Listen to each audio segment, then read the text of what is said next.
Salut toi! Aujourd'hui, j'ai envie de te rendre un petit service. C'est-à-dire que si t'es comme moi et que tu commences une saga, tu lis le tome 1, tout va bien, et tu te dis je vais enchaîner avec le tome 2, mais j'ai quand même envie de lire un livre entre les deux, et en fait, un an plus tard, t'as toujours pas lu le tome 2, et que t'as pas envie de te retaper le tome 1 pour lire le tome 2, cette vidéo est faite pour toi. C'est-à-dire que là, j'ai décidé de te faire de temps en temps des vidéos où je vais te résumer, mais je vais te faire un résumé du début à la fin, hein, avec des spoils, hein, je te le dis, hein. Si jamais tu n'as pas lu le livre, ne regarde pas cette vidéo. Sauf éventuellement si tu l'as pas lu mais que tu comptes jamais le lire de ta vie, je vais quand même essayer de faire, tu vois, de faire un résumé un peu intéressant, tu vois. Donc il y a aussi l'option, t'as pas envie de le lire, mais t'as envie de te la péter dans la société et de mentir, et tu regardes mon résumé, du coup tu sais toute l'histoire, et du coup tu pourras dire quand tes potes ils seront là, ouais t'as lu ce livre là, et ben tu pourras dire mais oui c'est le livre où il se passe ça, tu vois, tu pourras mentir.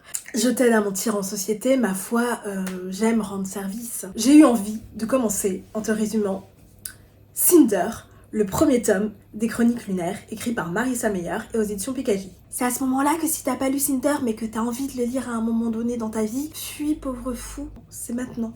Va-t'en, allez, oust. Laisse-nous entre personnes qui ont déjà lu ce livre ou avec les menteurs. Et sache que si tu fais partie des menteurs, t'inquiète pas, je ne te juge pas. C'est parti pour bien grandir. Ce résumé va être long. Alors, on est dans le futur, à New Beijing. C'est Pékin. Beijing, c'est le vrai nom de la capitale de la Chine. Et nous, les Français, on dit Pékin. Pourquoi ? Je ne sais pas. Je ne suis pas linguiste. Mais en vrai, c'est Beijing. Et New, parce que on est dans le futur, du coup, New, nouveau. Et dans le futur, la Chine est devenue un empire. Il y a un empereur, tout ça, hein. C'est un vrai empire. Ce qui va changer de notre monde à nous actuellement, c'est que dans le futur, sur la Lune, il existe un peuple qui sont appelés les lunaires, hein, parce que pourquoi faire compliqué ? Et tu vois, les lunaires sont un petit peu comme toi et moi, la seule différence, c'est qu'ils ont la capacité, enfin certains ont la capacité de manipuler la bioélectricité. En gros, ils sont capables de te faire voir des choses qui sont fausses, genre ils peuvent te faire croire qu'ils sont ultra canons alors qu'en fait c'est des gros tons, ou encore ils sont capables de te faire des choses sans ton consentement, tel Harvey Weinstein. On n'aime pas beaucoup ça par ici. Hein. Peut-être qu'en fait Harvey Weinstein est un lunaire ? Parmi les lunaires, il en existe certains qui sont un petit peu des losers, tu vois, d'ailleurs ils sont appelés les coquilles. Genre, ah t'es une coquille vide, loser. Tout simplement parce qu'ils ont pas de pouvoir. Donc en fait, ils sont vraiment pour le coup comme toi et moi. Aucun pouvoir. Sauf si toi t'as des pouvoirs. Dans ce cas, dis-le moi en commentaire, ça m'intéresse. En vrai, j'ai un peu menti.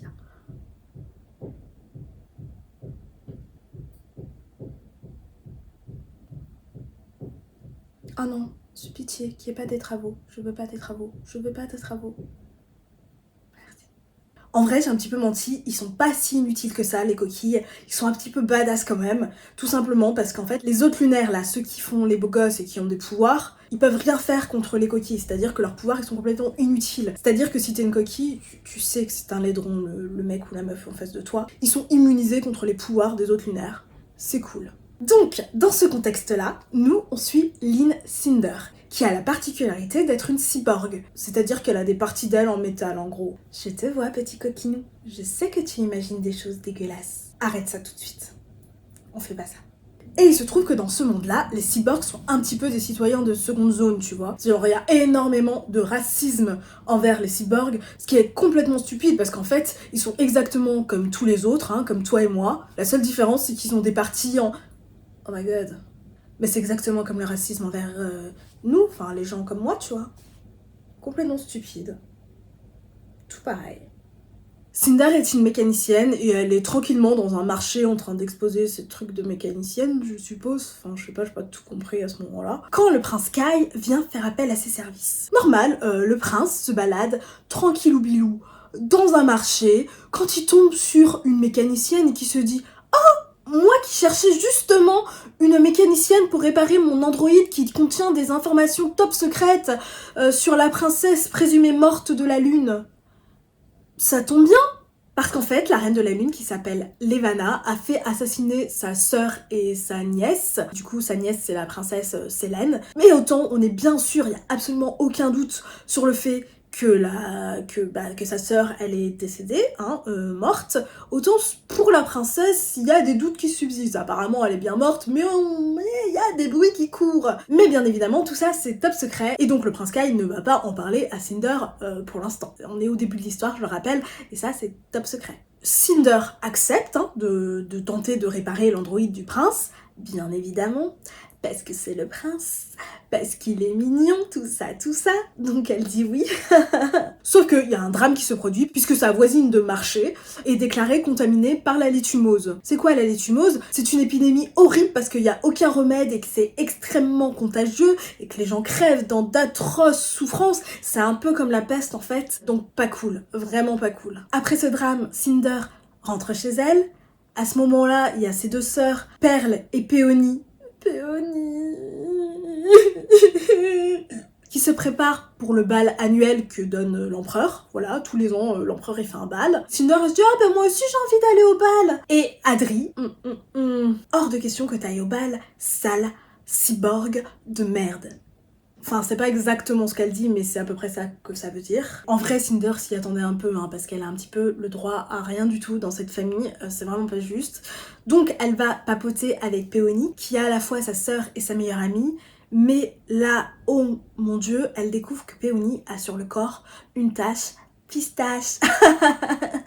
En fait, c'est pas drôle parce que du coup, ça veut dire qu'elle a potentiellement la létumose parce que c'est un des symptômes. Alerte, alerte, alerte. Oui, c'est alerte létumose. Du coup, il y a des androïdes pompiers ou infirmiers, enfin je sais pas trop. En tout cas, il y a des androïdes qui accourent pour enlever Péonie et Cinder et les emmener de force à l'hôpital parce qu'il faut les mettre en quarantaine.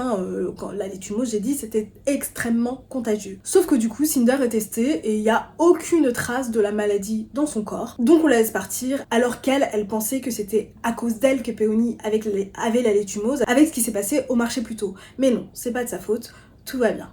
Enfin, sauf pour Péonie qui du coup reste à l'hôpital parce qu'elle, elle a vraiment la létumose. Pour elle, ça va pas bien pour elle. Cinder rentre donc chez elle et sa belle-mère, en apprenant la nouvelle, est si bouleversée par la prochaine mort certaine de sa fille bien-aimée qu'elle décide d'aller sacrifier Cinder, qui est quand même son autre fille, même si c'est une fille adoptive, ça reste sa fille, puisqu'elle décide de la proposer en tant que volontaire pour le programme de recherche contre la létumose. C'est une femme si généreuse. Alors j'ai mis des guillemets à volontaire parce que bien évidemment Cinder n'a pas du tout envie d'aller faire ça, tout simplement parce que les gens qui font ça décèdent tous. Comme j'ai dit plus tôt, la létumose c'est une maladie incurable. Les gens meurent, les gens décèdent. Mais elle a pas son mot à dire parce que les cyborgs sont considérés comme la propriété des gens chez qui ils vivent.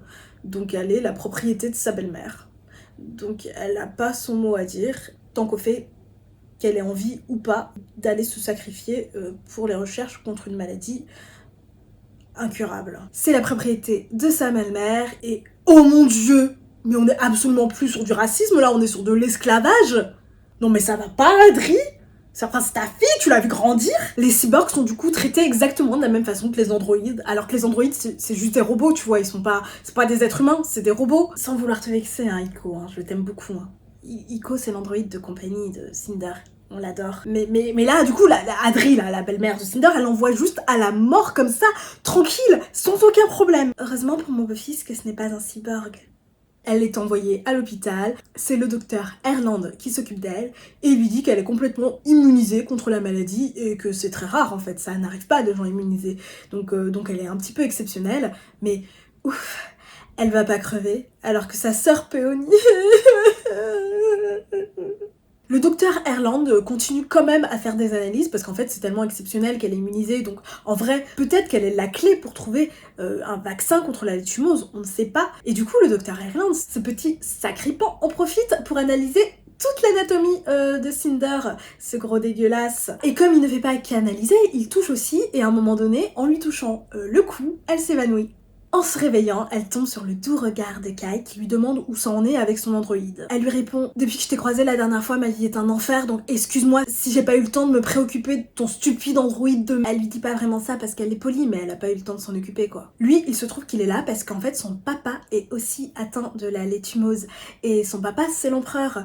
Donc en fait, quand le reste de la population crevait, tout le monde n'en avait rien à faire, mais là c'est l'empereur quoi, t'as vu? Donc du coup, il vient se préoccuper de l'avancement du vaccin parce que c'est important, c'est son papa, c'est l'empereur. Après ça, Cinder accepte de venir régulièrement jouer les cobayes pour le docteur Erland. Elle est bien gentille d'accepter, mais Cinder est une gentille fille hein, globalement. L'empereur meurt, Kai devient l'empereur, et Levana, la méchante reine de la lune, on profite pour taper l'incruste sur Terre. Elle attendait que le vieux crève en fait pour se taper, pour se marier avec son fils. Cinder et le doc, hein, le docteur Erland, on va l'appeler le doc maintenant hein, parce que j'ai envie. Et en apprenant la venue de la reine sur Terre, le doc dit à Cinder: ok, barre-toi maintenant parce qu'en fait si elle te voit, elle voudra te tuer. Mais qu'est-ce que j'ai à voir dans cette histoire? T'inquiète, cherche pas. Mais...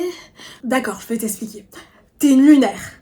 Et t'es une coquille. Et la reine, elle veut exterminer toutes les coquilles. Elle les déteste du plus profond de son âme. C'est pour ça que t'es immunisée contre la létumose, hein, by the way. Hein. C'est pas parce que t'es une humaine incroyable, c'est juste parce que t'es une lunaire. Ah, et chose importante à savoir, c'est les lunaires qui ont ramené la maladie sur Terre, hein, tu vois, les coquilles qui fuyaient la lune à cause de Levana qui voulait les exterminer. Hein. Elles sont venues se réfugier sur Terre et c'est à cause d'elles qui a la létumose actuellement. Et by the way, moi-même je suis un lunaire. Voilà, je crois que je t'ai tout dit. Bon, Cinder se rend compte qu'en fait il dit pas toute la vérité, enfin il cache encore quelques petits trucs, parce qu'en fait si tu veux elle a un voyant clignotant qui s'allume dans sa tête quand les gens mentent, donc personne ne peut lui mentir. Est-ce que je t'ai dit que Cinder était une cyborg? Après moult péripéties dont on se fiche royalement pour pouvoir comprendre le tome 2, notamment que Kai l'invite au bal et qu'elle dit non, Levana voit Cinder et elle est pas très contente. Après sa crise de nerfs, parce qu'elle a vu une lunaire et que c'est inadmissible, comment ose-t-il avoir ramené une lunaire, blablabla, blablabla, blablabla, blablabla. Levana dit au calme à Kai qu'elle-même a un antidote contre la létumose, mais qu'en échange il doit me niquer, enfin se marier. On dirait bien que c'était son plan depuis le début. De retour avec Cinder, Cinder est avec le doc, il lui donne un test d'antidote qu'il a fait et il en profite pour lui dire qu'en fait c'est pas vraiment une coquille, que c'est son père qui a bidouillé des trucs dans son système de cyborg pour faire en sorte qu'elle soit complètement immunisée contre les pouvoirs des lunaires, mais en fait c'est pas vraiment une coquille, qu'elle a elle-même des pouvoirs. Vite, elle va apporter l'antidote à Peony, mais il est trop tard et Peony est morte. Je veux pas qu'elle meure de Peony, on l'aime bien. Et il se trouve qu'en plus des androïdes essayent de s'emparer de la puce ID de Peony, parce qu'en fait ils ont tous une puce qui est en gros leur carte d'identité si tu veux, et les androïdes essayent de la piquer au cadavre de Peony. Donc c'en est trop pour Cinder, donc elle fait la bagarre avec les androïdes, elle gagne, et c'est elle-même qui récupère la puce à la place des androïdes. Elle fuit et elle donne l'antidote à un petit garçon.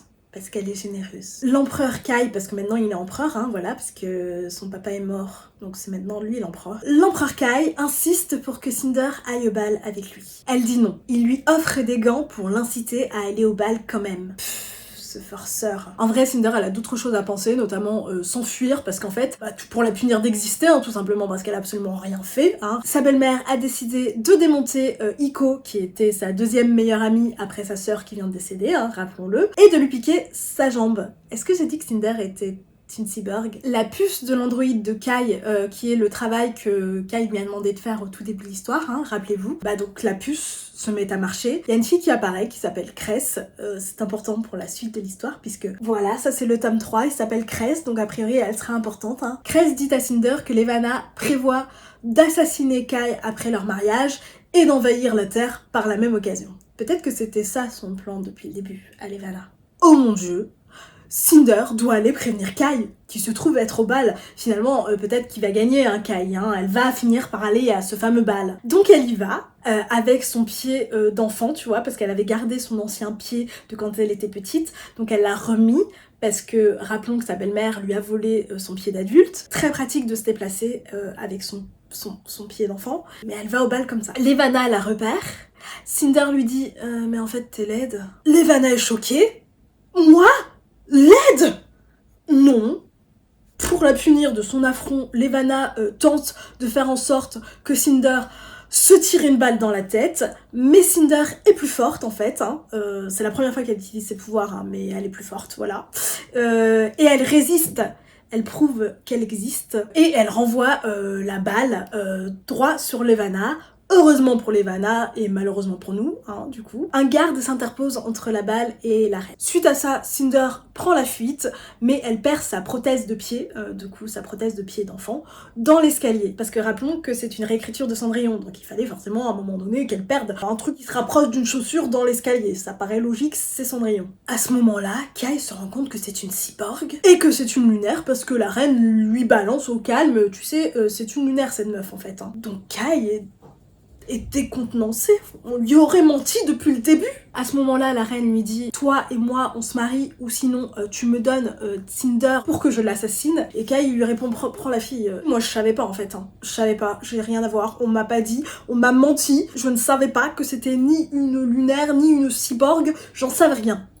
Prends. Donc Cinder se fait emprisonner, et en prison, le doc la retrouve et lui dit « Retrouve-moi en Afrique. » Mais pourquoi ? T'inquiète, pose pas de questions. Mais...